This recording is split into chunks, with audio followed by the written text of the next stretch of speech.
Good morning. It is Monday, January 12th. As I promised, I'm going to try to come online for the next 30 days, at least once a day. Is it important? No. Do I want to be present online? Yes. Is it going to help my business? Maybe. Is it going to offer me a broader audience? Hopefully. Is it going to allow me to make connections with people who want to take my classes? I'm praying. I woke up at 3. How did you sleep? Woke up at 3, was having a stabbing pain in my left lung. You know, I really do think I had pneumonia, and it's just like lingered for a month. And I've had this really weird, it's not wheezing, it's this kind of rattle within here, and I don't know what that is. At one point last night, I could feel something shift and kind of like break or pop, and it was such a relief. But I'm no longer coughing. The weather needs to even out. It is cold again today, but it's going to get warmer this afternoon. One dog is already thrown up this morning. The cat has thrown up this morning, and this is my Monday thus far. I'm trying to figure out my plan of action today. I am off. I'm going to go get my nails done. I'm thinking a chunky silver for winter. They've been growing so much, and I'm telling you, if you have hair loss, your skin is doing some weird things, your nails are brittle, go get yourself some good prenatal vitamins. Depending on how your stomach can handle that, I take a half a prenatal vitamin at night, and I swear by it. I absolutely swear by it. In the morning, I take an NAD, which is an anti-aging vitamin, because 65 is around the corner and I am really dreading it. Age is only a number, and it has never bothered me till this year, and it bothers me tremendously. Possibly thinking about getting my eyeliner tattooed and my lips tattooed, to outline, to make them be more fuller. 2026 is the me year. I am not a superficial person, but I am female, and I like all the bells and whistles that make me feel good. And what about you? When you are looking in the mirror, what are you seeing? What is your reflection saying to you? Is it reporting back to you the type of life you have lived and it is now showing up on your face? I want to know. I'm an open book. You can ask me anything. I will be more than happy to tell you about my health routine and my health journey.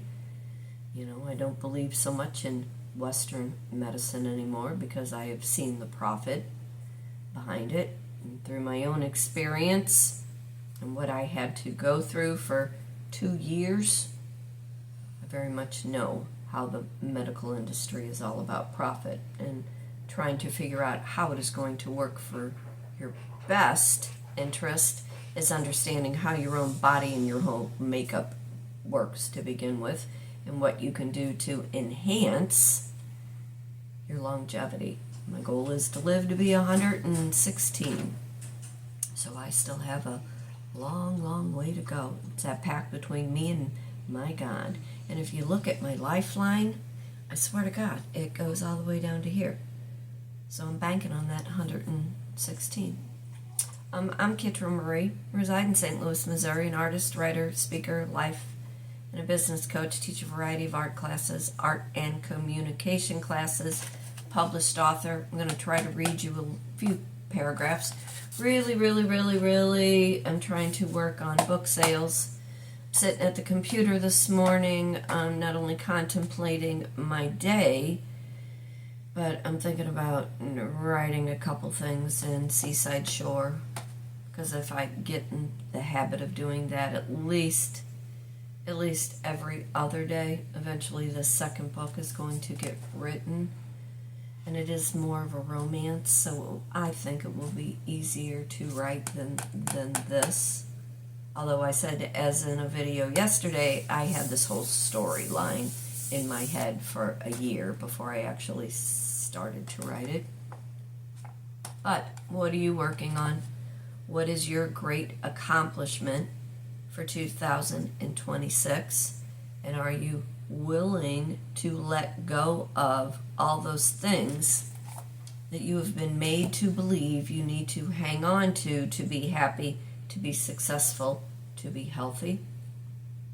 You know, who are you competing with? And do you understand you cannot compete where you don't compare? Who has made you and put you in that competition because they are needing that chaos in order to keep their life going and to keep that relationship or that dynamic fueled? Who's making you feel less than? And how are you digesting all of those things that you were made to believe, to feel? I want to know. I talk about those things in my vision board class. It's a life coaching art class, you know. I always say, not a doctor, not a psychologist, not a psychiatrist, no MD. Just a person who has studied several years on several different topics that I turn around and I use in my art and communication classes. Have you recognized the who in your story? And because of that who, that is how you have become. What are you getting over? What are you dealing with that somebody else has put upon you? That is not your responsibility. It is not your responsibility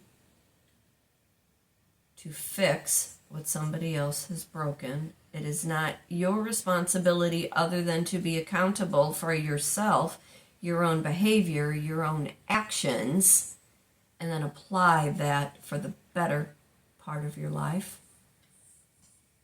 You know, I feel like I want to tell you some kind of story. I don't like to talk too much about my personal life because, you know, we each have that privacy, and I take pride in having those things in my life that are just between me and whomever.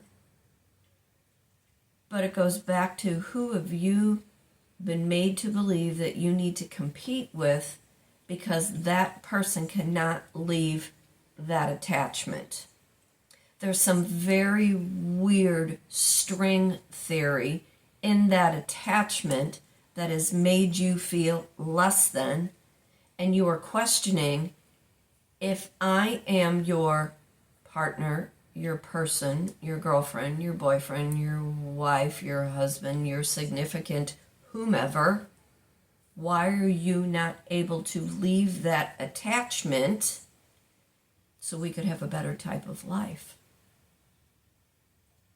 Who is that person that has that hold, that chokehold on that person that is coming between you and your whomever? And are they recognizing the competition that they are putting in place to make you feel like whatever you're doing is not enough? It's allowing you to jump through hoops to say, but I am enough.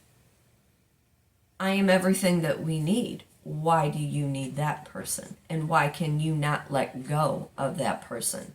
What is that hidden secret and story that they are not revealing the truth that is causing your life not to be able to move forward? Talk about that in my vision board class. Who is that person who is keeping you in that competition, that is holding you back, that is not allowing you to be the best version of yourself, to create a business, to be able to go on to be successful? We all have a story like that. We all have somebody that was or is in our life that has held us back because they have created that third party dynamic, because that keeps their fuel going. It keeps them in some line of safety, something that they can retreat back to, because if they do not have that anchor, then they're not balancing, they're not safe. There's no other measure that they can fall back on when that dynamic of what they have created to keep you separated, to keep you unattached. Fear, mostly. Fear. Third-party dynamics. When you're in a relationship, in that partnership, there's only two people. There's not three. And I think it was Princess Diana, when her and Charles had finally divorced and she was talking about Camilla, she very openly said, there was three people in this marriage. I no longer became a priority because he was attached to that third person who came between. And there was always the competition, always making Diana feel less than. Think about it in your own life. Who's the third party? Why are they there? And what is it about their safety measure that is keeping that competition, fueling that person's need to have that safety measure? I think about that in my own relationships. Somebody always looking for extra attention because who they were or what they had wasn't enough. It didn't fuel the ego. It didn't take care of their greed. It didn't take care of their appetite of needing that extra attention. And ego, greed, and attention-seeking human beings keep that dynamic going because they always have to feel like that they are above. Keep that fuel going that somebody will fight for them. Do you know that person? Is that person in your life? Is that person bringing up stories and patterns and repeated scenarios that is keeping you in that competition? What is keeping your person, partner, husband, wife from moving out of where they live in the area that they are familiar with? What is really keeping them there? Is it a building? Is it a person? Is it a neighborhood? Is it a dynamic that you cannot understand because you're wanting to go?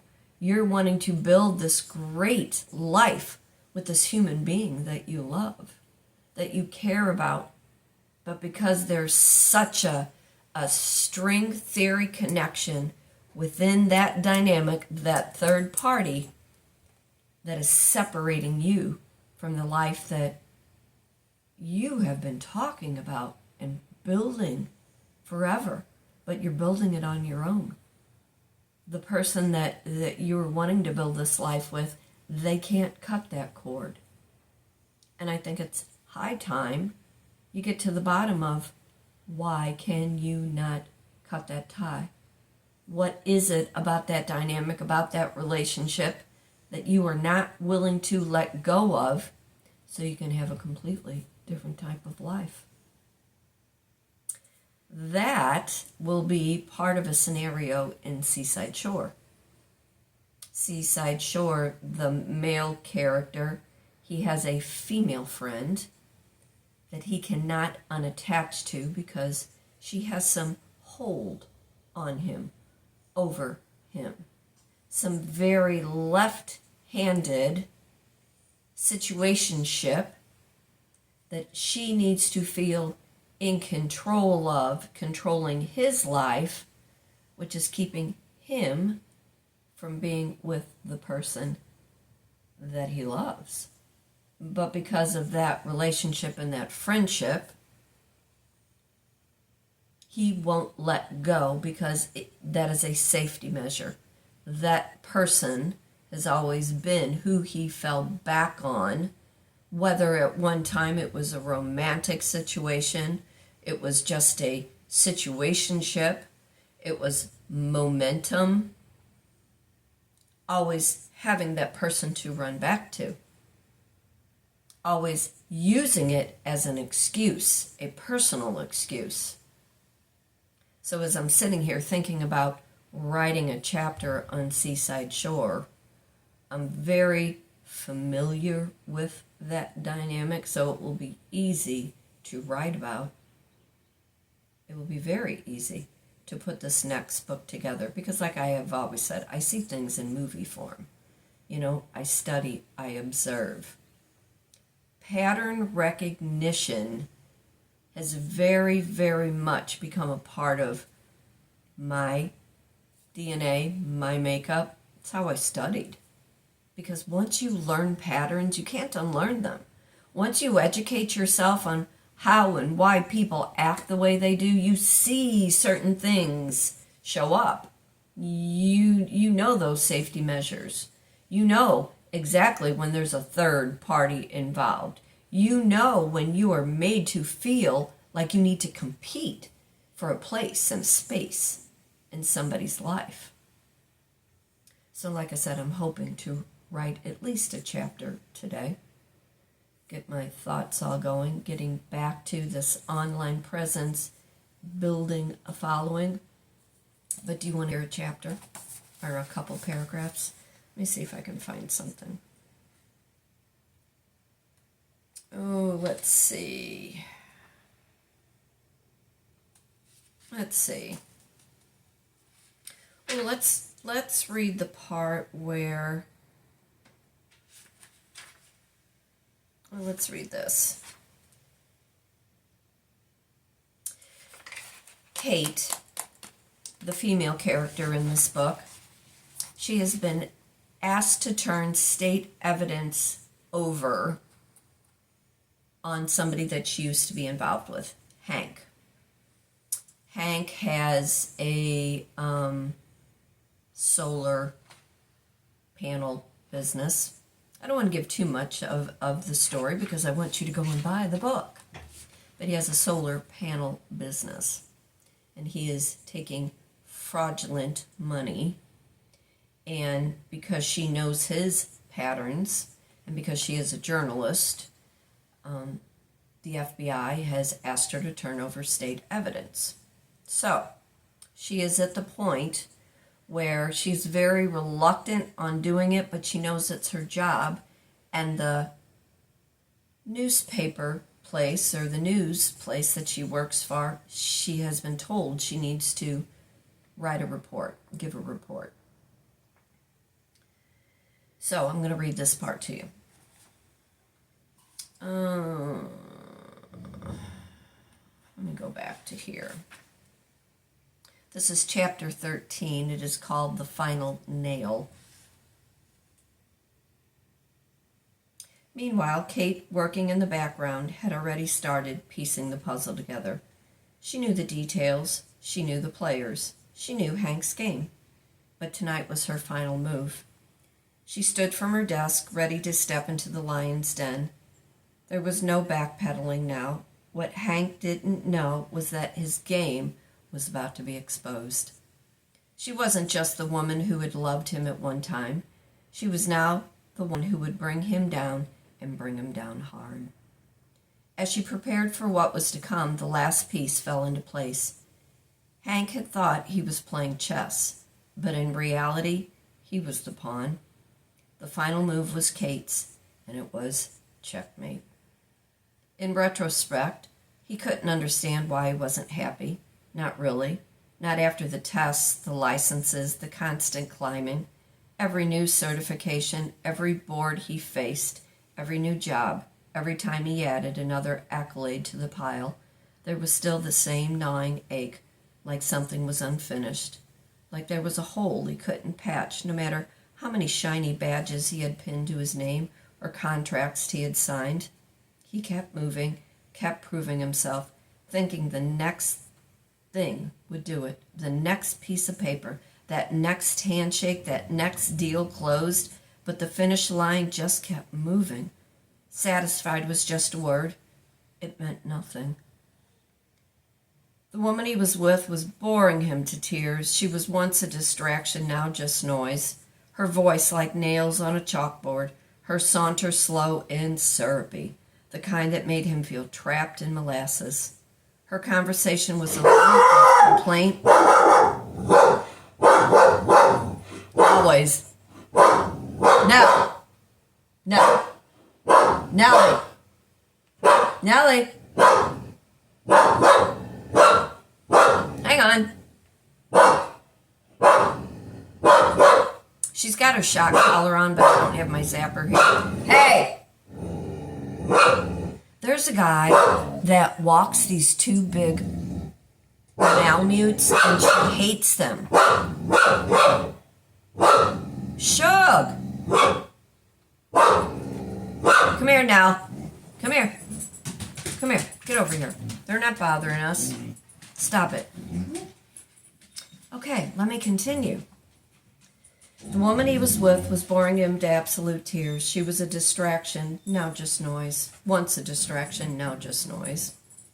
Her voice like nails on a chalkboard, her saunter slow and syrupy, the kind that made him feel trapped in molasses. Her conversation was a loop of complaint and comparison. Comparison. Endless talk about her kids, her co-workers, and how the world was not measuring up to her standards, especially not his kids. And God help him in those rants, always circling back how they didn't have what he had or how they could not measure up to his kids. And she had said it like a whiny complaint, but it landed like a slap, a reminder of how he was just aiming low to feel so tall. I'm going to leave it right there. There will be more. But think about those comparisons. Think about who you're competing with. Think about that wedge that somebody has put into your life in order to make them feel better, to allow them to have a safety measure. But I'm Kitra Marie, an artist, writer, speaker, life and a business coach. Gonna run out and go get my nails done. Maybe stop at a thrift store today. Maybe get myself a fancy coffee. 2026. I don't like to say it's necessarily a me year, but it is the year that you will see me in leaps and bounds move forward and be successful, building the life that I have been trying to build for the last 10 years. Look at your own life. Who's the third person, the third party? Who's the person that you are so attached to in some string theory that you cannot cut that cord, and how that person, place, or thing is holding you back from progressing, from living a better life? For today, for tomorrow, be happy, be blessed, be thankful for everything. Remember, fate turns on a dime. It is up to you to decide what side of that coin you want to be on. If you're interested in learning how to write a book, the who, what, why, where, when, and how, reach out, kitranmarie@gmail.com. If you're interested in a vision board class based in life coaching, or a group painting class, or a business coaching class, just reach out. Take care, and I will see you real soon. Bye.